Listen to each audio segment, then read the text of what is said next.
Bir hüzün kapladı içimi sabah sabah, senden sonraki yalnızlığa gömülmüştüm.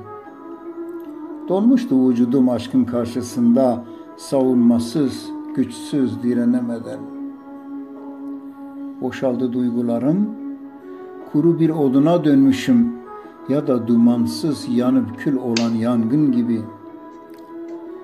Başımı alıp gitmek geldi içimden kavrulan sırlarımla beraber. Bülbül olup haykırmak istedim, gizli yaramı aşikar etmek istedim. Boğazım düğümlendi ama gülüm, boğazım düğümlendi. Hıçkırıklarla boğuluyorum. Yıkamıştı yanaklarımı, tatlı sular yerine tuzlu gözyaşları. Bir sahilde seni bekledim yıllarca, gelen giden yoktu. Sahile vuran kuru odunlara sarıldım, senden bir name çıkar mı diye. Elimde bir foton var. Bu muydu aşkım hani ya, nerede, nerede? Karanlık basıyor dünyamı gülüm. Artık ne güneş ne ay ne yıldızlar görünüyor. Dünya mı karardı yoksa ben mi artık göremiyorum? Denize haykırdım, neden bu kadar sessizsiniz, dalgalarınız nerede?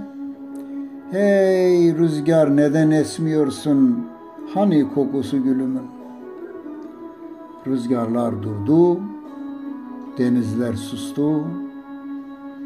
Oysa ben dalgalarını sayar, teselli buluyordum.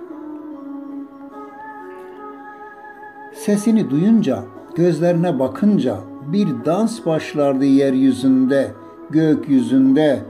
Yıldızlar dansa kalkardı, rüzgar esiyor, sular coşardı, ağaçlar yeşeriyor, dünyaya hayat gelirdi. Ağaçlar selama dururdu, dallar kuş gibi öterdi, sen gelip geçtiğinde.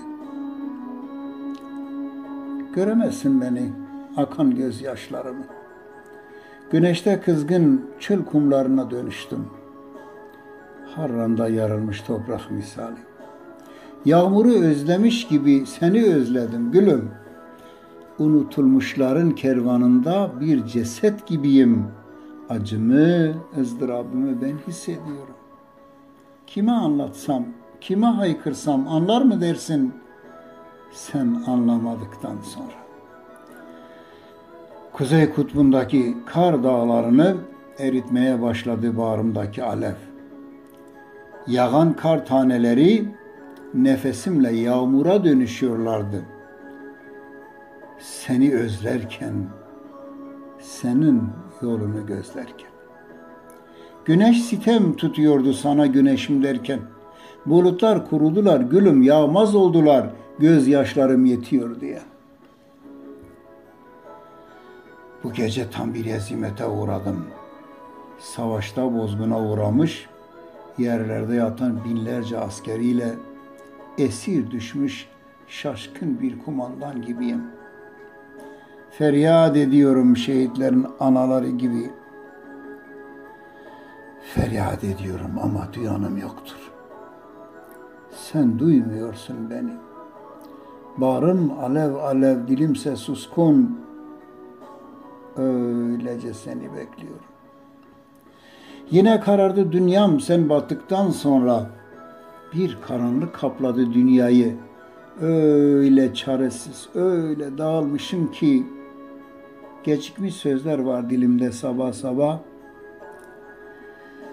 Ama seni bulamıyorum ki sana derdimi anlatayım. Bir şelale olup aksam denizlere, bir deniz olsam buharlaşıp göğe yükselsem, sana daha yakın, sana daha tutkun olurum. Yağmur olup yaksam, şu dünyaya yaşam versem senin hatırına, varsın yok olayım gülüm. Ben zaten yokum, sen varsın. Şimdi anlıyor musun ızdırabımı? Anlıyor musun neden dünyaya bu kadar kızgın olduğumu? Anlıyor musun seni ne kadar çok sevdiğimi? Anlıyor musun sana ne kadar çok aşık olduğumu?